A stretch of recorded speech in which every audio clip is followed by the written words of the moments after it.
தேவதை தந்த பரிசு. கதை சொல்பவர் ஹேமலதா. ஒரு ஊரில் ஒரு விறகு வெட்டி இருந்தான். அவன் வீட்டில் பெரிய குடும்பம். அவனுக்கு அப்பா, அம்மா, தாத்தா, அப்புறம் அவனோட ஒய்ஃபு, அவனுக்கே 3 குழந்தைங்க, இத்தனை தங்கச்சி, அக்கா தங்கச்சி எல்லோரும் இருந்தாங்க. இவ்வளோ பேரையும் அவன் தான் காப்பாற்றணும். அவன் நிறைய படிக்கலை. அவனுக்கு தெரிஞ்சது விறகு வெட்டுறது ஒன்று தான் அவனுக்கு தெரியும். அவனோட பொண்டாட்டி தான் இவ்வளோ பெரிய குடும்பத்தையும் அவள் தான் காப்பாற்றி வருவாள். அவன் காத்தால் போய் விறகு வெட்டி அப்படியே கடை வீதியிலலாம் போய் யாருக்கெல்லாம் விறகு வேணுமோ அவங்களுக்கெல்லாம் அதை கொடுத்துட்டு பணத்தை கொண்டு வந்து பொண்டாட்டிக்கிட்ட கொடுத்துருவான். அவள் என்ன குடும்பத்தையே அவள் தான் பார்த்துப்பாள். அவனுக்கு வேறு எதுவுமே தெரியாது. அந்த மாதிரி ஒரு நாள் விறகு வெட்ட போயிருக்கும்போது ஒரு ஆத்தங்கரை பக்கத்தில் ஒரு பெரிய மரம் இருக்கும். அதில் ஒரு கிளை கீழே தாழ்ந்து நதியை தொடுற மாதிரி இருக்கும்.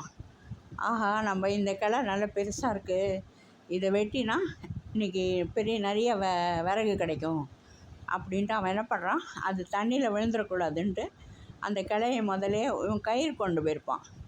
அந்த கயிற்றால் அடிமரத்தோடு அந்த களையை கட்டிட்டு அது மேலே ஏறி உக்காந்து வெட்ட ஆரம்பிப்பான். அவன் கொஞ்சம் வெட்டுறதுக்குள்ளே அவனோட கை நழுவி அந்த கோடாலி கீழே விழுந்துடும், தண்ணியில் விழுந்துடும். அவனுக்கு நீச்சல் தெரியாது. அவன் கொஞ்சம் இப்படி பக்கத்தில் ஏதாவது தெரியுதான்ட்டு பக்கத்தில் பார்ப்பான். அவனுக்கு அந்த ஆற்றுல தண்ணி ரொம்ப வேகமாக போயிட்டுருக்குமா, இவனுக்கு என்ன பண்ணனே தெரியல. அவன் ஒரே வேதனையோடு அந்த மரத்தடியிலே உக்காந்து ஆற்றுல இறங்க முடியாது இல்லையா, அவனுக்கு நீச்சல் தெரியாது. அவன் சாமிக்கிட்ட அழுதுண்டே கேட்பான், என்ன சாமி, என்னை இந்த மாதிரி பண்ணிட்ட, நான் இன்றைக்கி வீட்டுக்கு விறகுலாம் கொண்டு போகலன்னா இத்தனை பேரும் பட்டினி கிடக்கணும், என்னை இப்படி பண்ணிட்டியேன்ட்டு கவலையோடு உக்காந்துருப்பான். அப்போது அங்கே ஒரு தேவதை வரும். அவள் கேட்பா, உனக்கு என்னாச்சு, ஏன் இவ்வளோ கவலையோடு உக்காந்துருக்கேன்ட்டு. அவன் சொல்லுவான் நடந்ததெல்லாம், என்னோட கோடாலி கீழே விழுந்துருச்சுன்னு. மூழ்கி எடுக்க வேண்டியதானே, இரும்பு தானே அது அப்படின்னு கேட்பான். ஆமாம், ஆனால் எனக்கு நீச்சல் தெரியாது, இறங்கிறதுக்கு பயமாக இருக்குது அப்படின்பா.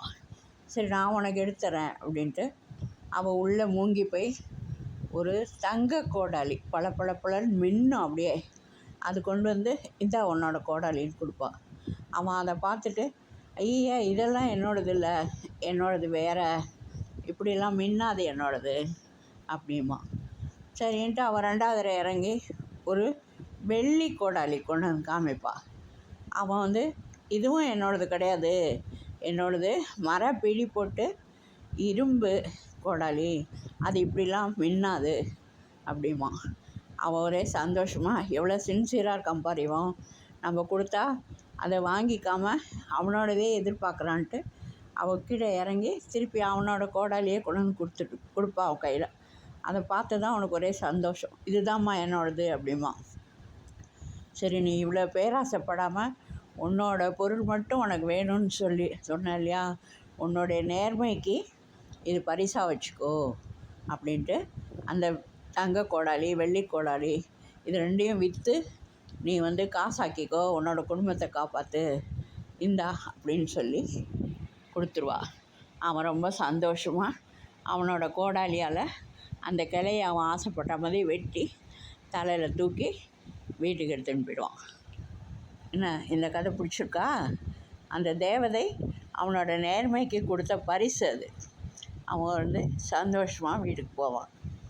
உங்களுக்கு இந்த கதை பிடிச்சிருக்குன்னா ஒரு லைக் போடுங்க, சேனல் சப்ஸ்கிரைப் பண்ண மறக்காதீங்க. தேங்க்யூ.